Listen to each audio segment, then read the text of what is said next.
ফরিদপুর ৪ সংসদীয় আসনে যে সীমানা পুনর্বিন্যাস করা হয়েছে তারই প্রতিবাদে আমরা দেখেছি যে গতকাল এবং আজকে ঢাকা খুলনা বরিশাল মহাসড়ক এবং ফরিদপুর বরিশাল মহাসড়ক অবরোধ করে কিন্তু স্থানীয়রা দেখছি মানববন্ধন বিক্ষোভ এবং প্রতিবাদ করছেন। তো আমরা দেখেছি যে ফরিদপুরের ভাঙ্গা থেকে বিভিন্ন পয়েন্টে কমপক্ষে 15টি পয়েন্টে আমরা দেখেছি যে রাস্তায় গাছের গুঁড়ি ফেলে টায়ারে আগুন দিয়ে এবং বিভিন্নভাবে কিন্তু তারা সড়ক অবরোধ করে রেখেছে। আমরা যেমনটি দেখেছি যে এই যে আজকে অবরোধ, এই অবরোধের কারণে কিন্তু দক্ষিণাঞ্চলের বিভিন্ন জেলা থেকে যানবাহন যেগুলো চলাচল করে সেগুলো কিন্তু আমরা দেখেছি যে তারা দূরে অবস্থান করছেন। এবং আরেকটি বিষয় আপনাদের যদি জানিয়ে রাখি সেটি হলো যে পদ্মা সেতু, মেট্রো রেল এবং এলিভেটেড এক্সপ্রেসওয়ে নির্মাণের গর্বিত অংশীদার বসুন্ধরা সিমেন্ট।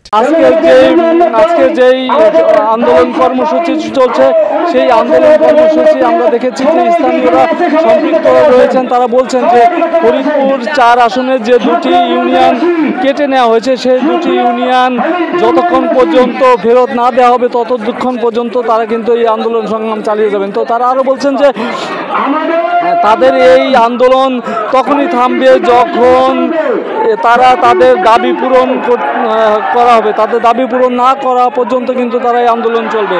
তো আপনাদের যদি আরেকটি বিষয় জানিয়ে রাখি যে আমরা জেনেছি যে কিছুক্ষণ আগে যে ভাঙ্গার যে নির্বাচন অফিস রয়েছে, কার্যালয় রয়েছে, সেই কার্যালয়টি ঘেরাও করেছে স্থানীয় জনতা। তারা সেখানে কার্যালয় ঘেরাও করে বিক্ষোভ প্রদর্শন করছে। তাদের একটাই দাবি যে অবিলম্বে এই যে ফরিদপুর ৪ আসন থেকে যে দুটি ইউনিয়ন কেটে নেওয়া হয়েছে সেই দুটি ইউনিয়নকে পুনরায় ফরিদপুর ৪ আসনের মধ্যে ফিরিয়ে দেওয়ার তারা দাবি করছেন। তো তারা বলছেন যে যতক্ষণ পর্যন্ত এই দাবি পূরণ না হবে ততক্ষণ পর্যন্ত তারা কিন্তু এই আন্দোলন সংগ্রাম চালিয়ে যাবেন।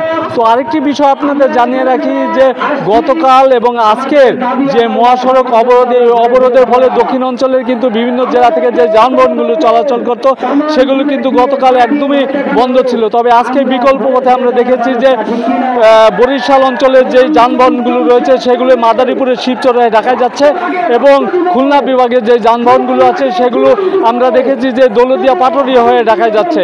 তো আজকে যাত্রীদের কিন্তু অনেকটাই ভোগান্তি কম এমনটি আমরা দেখেছি।